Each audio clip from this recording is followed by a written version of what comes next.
Cheryl by Damon Yeargain. It was a big day for us. A big, big day. I lay on top of the sheets, my double-breasted suit, cummerbund, bow tie, and cufflinks tossed onto a chair, or near enough for me. I had my t-shirt and pants still on. The latter she liked to take off herself. It was a big day. It would be an even bigger night. She was in the bathroom getting ready. What would it be? A teddy? A costume? Or maybe she'll just come out naked and jump on top of me. I smiled, stuffing another pillow under my head. How happy the world had become. Joy was now the norm, the expected result, our leitmotif. It was such a contrast from the way things used to be. My body grew numb and the room spun a little. Tonight was the first time in a long time I'd had anything to drink. Maybe I should have stopped after the second glass of champagne. I closed my eyes, not to sleep, just to rest. Rest a bit until she's ready. A memory comes to me, floating through my tired brain in fragmented pieces. The woods. A sultry night. A girl. I forced my eyes open. Need to stay awake. I glanced at the nightstand. The hotel had neatly stacked the remote beside the channel guide. Music was offered through the TV, and I flipped through the options until I found something romantic.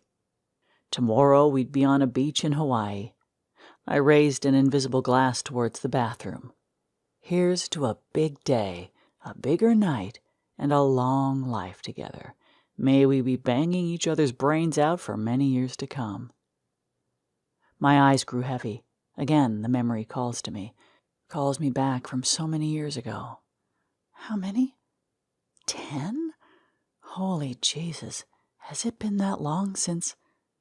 Cheryl? I remember going to bed early that night and was sound asleep when a loud thwack jolted me awake. In a single bound, I was at the window. I threw it open. "Hey, Tommy, want to come out and play?" A voice giggled from the dark. Cheryl. I guess there was a reason my parents didn't like her. "It's after midnight," I whispered back. "Are you going to turn into a pumpkin?" she asked. "I have finals tomorrow. If I fail, I won't be in 11th grade next year." "11th grade is overrated," she answered. "Besides, you always ace those things anyway." "Probably because I'm usually asleep at this hour." That's what I thought, anyway. What I sighed was, "Let me throw on some clothes." It was useless to argue with her. She always got me to do those things I would never do on my own. Cheryl was a year older than me, and cool. Just to be seen with her elevated me in the eyes of everyone at Wayne High. Back then, I was in desperate need of a self-esteem boost. I dug through the pile of clothes Mom had been stacking on my dresser all week. She said that by 10th grade, I should be able to put my own clothes away. Clearly, the parenting advice columns were working to perfection. It took some effort, but I think I found the right combo of shorts, shirt, and underwear. My shoes were downstairs, and not wanting to risk waking anyone up, I slid on my flip-flops. As to whether anything matched, let's just say it was good it was dark, and Cheryl was the one girl who wasn't obsessed with fashion. I crawled out of my bedroom window. Our house was 2 stories tall. The garage, a single story, sat right next to my room, making it an easy hop onto its roof. I then grabbed the rope I'd tied to a post on the side of the house, one I knew could hold my weight, and tossed it over the edge of the garage. I'd use it to climb back up later. I squinted down at the black lawn below. Even though the jump had become almost routine, I'd only done it a few times in the dark, usually on nights when Cheryl wanted to take a late-night walk and talk about whatever. Mostly she spent the time making lewd comments about the popular kids. My heart was racing. Every other time I'd made this jump, I was wearing shoes. This time I had on flip-flops. I wasn't sure how well that would go, or how I'd explain a broken ankle to my parents. I took a deep breath and jumped into the void. No sooner had I hit the ground, performing a tuck and roll as I did, when Cheryl shoved a pillow in my chest. "Let's go," she said. "Where are we going?" I asked. "To sleep in the woods." "But I don't have my sleeping bag," I protested. "You're so innocent," she laughed, grabbing my hand. "My sleeping bag is a double." "Oh," I answered. "Oh, yeah," is what I thought. As she practically pulled me down the street towards the forest, I repeated to myself over and over again, "I'm gonna get laid, I'm gonna get laid, I'm gonna get laid." At the height of my revelry, I was struck with a far more important, wider-reaching dilemma, one that could emotionally scar me well into adulthood. I remembered watching this movie where a guy got a cramp in the middle of doing it. What if that happened to me? Oh, God, what if I can't do it? Cheryl had lots of friends. It was sure to get around. I could see Bobby and Flip laughing at me. "How come you're so quiet?" Cheryl asked, interrupting my despair. "Still a little groggy," I answered. "Well, you better wake up. We'll be in the woods in a couple of minutes." Wearing flip-flops had definitely been a mistake. I kept having to stop and shake out tiny stones that got wedged under my feet. Then we wandered off the path into weeds full of sharp, spiky burrs. I yelped. Cheryl apologized, then pulled a flashlight out of her purse and clicked it on. She slipped her arm around me and helped guide me out of the brush and back onto the dirt path. She, of course, had little trouble with the stones or stickers because she wore the same ratty combat boots she always wore. They were a perfect complement to her cut-off shorts and torn, safety-pinned Sex Pistols tank top. She was one of the most sought-after girls in high school, and not just because of her boobs. Her hair flew in every which way, landing wherever it damn well pleased, as if in flagrant protest against all rules and conformity. Cheryl didn't care about anything, or so I thought. Not about the bugs or the spiders in the woods, not about her parents, and certainly not about how others perceived her. While the rest of us, especially me, worried about everything, what others thought, how I looked, not being able to do it, and the wrath of my parents if I got caught on this little excursion, Cheryl had the freedom the rest of us lacked. It made her damn hot. When we reached her chosen spot, she spread her sleeping bag on the ground. I tossed the pillow on top, then lingered there as if mesmerized by the forest. She had chosen me, a 10th grader, a geek, and I didn't have a frickin' clue what I was supposed to do next. She laughed and slipped into her sleeping bag. Articles of clothing came flying out, boots, shirts, shorts. I stood there, frozen, wondering if she was wearing any underwear. "This will lighten the mood," she said, pulling a bottle out of the sleeping bag. The plastic seal cracked as she twisted the top. "At least my dad is good for something," she muttered, taking a big swig. She handed the bottle to me. I held it in my hand for a long moment. The dark, shadowy woods made the liquid look black. I had the feeling of being in line at some crazy ride your friends talked you into, not really wanting to go, but too afraid of what they'd say if you backed down. I slowly lifted the bottle to my lips. What I thought was a small sip burned like fire going down my throat. I choked. Cheryl laughed. "You getting in or what?" I pulled off my shirt and fumbled my way in. I kissed her, or probably more accurately, I pecked her the way you would with your aunt or grandma. She laughed and yanked off my pants and then put her arm around me. I was astonished by the warm softness of her skin. I tried to mimic the way she moved her tongue around the inside of my mouth. I had thoughts about moving my hand elsewhere, towards, well, you know. I would have gotten there eventually, too, except she suddenly dropped her head onto my chest. At first I thought she was laughing. Then I felt moisture pooling up on my torso. "When you go off to college," her voice cracked, "do you think we'll still be friends?"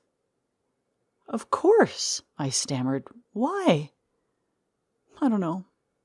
People, Mom, how can they be so—" She stopped and rolled away from me. I became conscious of the sounds of the forest, cicadas, crickets, and a critter rustling in the leaves.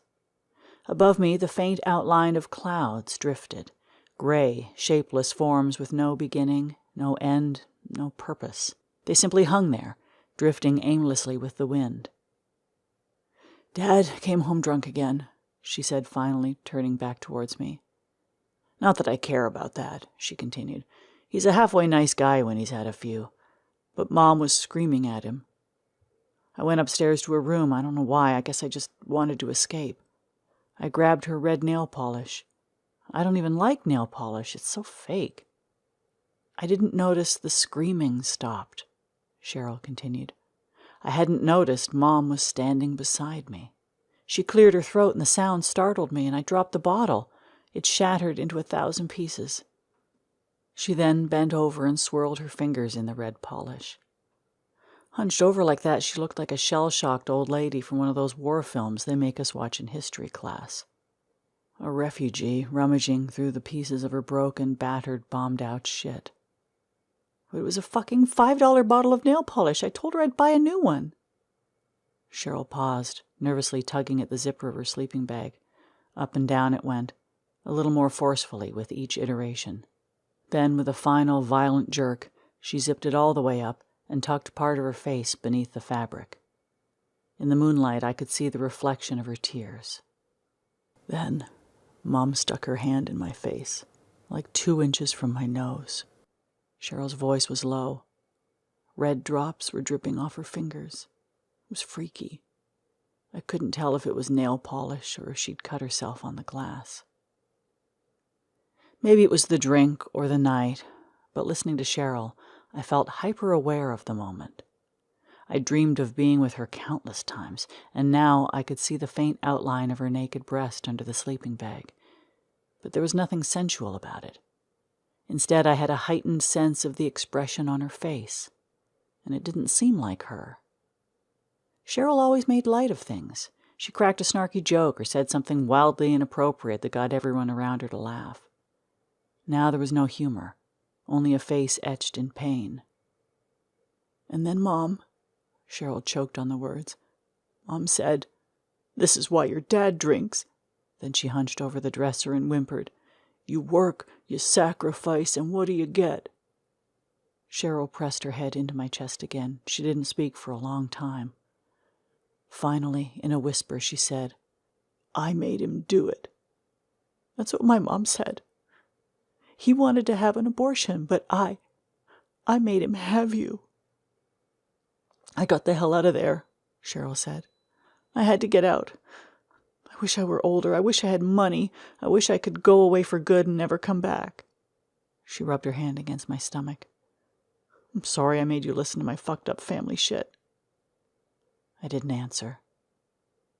The details were different, but I understood. It was a common misconception then, and probably now, to think that kids doing well academically all have stable homes with squared-away parents. Experience has taught me otherwise. Dirt is easy to find if that's what you choose to go looking for. Still, I didn't know what to say. To Cheryl, until that moment, I think I'd always been the nerdy sidekick. But this girl, this bold, rebellious girl, was now vulnerable and afraid. She needed someone to be strong. Yet I couldn't find a way to console her. Instead, I lightly stroked my hands through her hair while she nestled her head into my shoulder. It wasn't until years later that I realized it was exactly what she needed. We woke up the following morning to the sound of a bus we'd already missed. Luckily, we only lived 2 miles from the school, basically a warm-up run in track. Unfortunately, Cheryl didn't run track. I had to coax her into walking fast. There were several large hills close to the school, and Cheryl couldn't keep up. I grabbed her hand and gently pulled her along. She was out of breath when we reached the crest of the last hill. We could see Wayne High below. Yes, I said once she'd caught her breath. Yes, what? Cheryl asked. Yes, I will always be your friend. She grabbed me and kissed me. The moment was short, too short as it turned out, but we had to keep moving if we wanted to make it to the next grade. I only ended up missing 20 minutes of my first final. I didn't ace it, but I didn't fail, and I somehow managed to pull off a B in the class. My parents left for work really early that morning, and they never found out I'd almost slept through my exam. The last of the finals were 2 days later. Even though we really hadn't done anything besides sleep semi-naked to each other, Cheryl didn't do anything to dispel the rumors that were flying around. In fact, she encouraged them. Oh yes, she told a group of girls. Tommy and I slept together in the woods. The rumor boosted my stature throughout school. Girls who I didn't think knew my name began talking to me. I didn't see much of Cheryl over the summer, though. She ran away, only not from home. She started drinking heavily and then graduated into harder drugs. She ran herself into an addiction. Still, I kept my word. By the time I finished high school, I had a completely different set of friends, but Cheryl was always there. When I went to college, I visited her once a month at whatever halfway house or treatment center she'd landed in. It was all very platonic in those days. We played cards and walked the grounds. She said those visits were what kept her going. She especially liked stories about my life and success, not my success at school or eventual career. She said those were expected, but the way I grew socially, the way I interacted with others and with women. She watched me evolve, and it gave her hope, something to shoot for, a concrete example that self-confidence was more than just rebelling for rebellion's sake. It could be built from within. Everything had its roots in that night. Before then, I always felt like a dweeby kid, not deserving of anything, especially not attention from the opposite sex. Women to me were like rare, beautiful artworks, admired only from a distance. Cheryl knew what I meant. She'd been with guys, but they'd only wanted her for her body. No one cared who she was underneath, not even her parents. I was the first person, she said, who liked her for her. Years passed. Recovery was uneven, but we stayed connected. Calls, letters, visits. We didn't realize it at the time, but we'd become invested in each other's souls. The return on that investment wasn't paid in dollars, but in dividends of something far deeper. She came out of the bathroom wearing cut-off shorts, a t-shirt layered under a Sex Pistols tank top, ratty combat boots, and the veil she'd worn earlier today. She was carrying a double sleeping bag, which she tossed onto the bed. She jumped into it, and clothes came flying out. I wondered if she was wearing any underwear. "Well, big boy," Cheryl said, "are you just going to sit there with your mouth hanging open like a smitten 10th grader? Or are you going to hop in and make love to your wife?"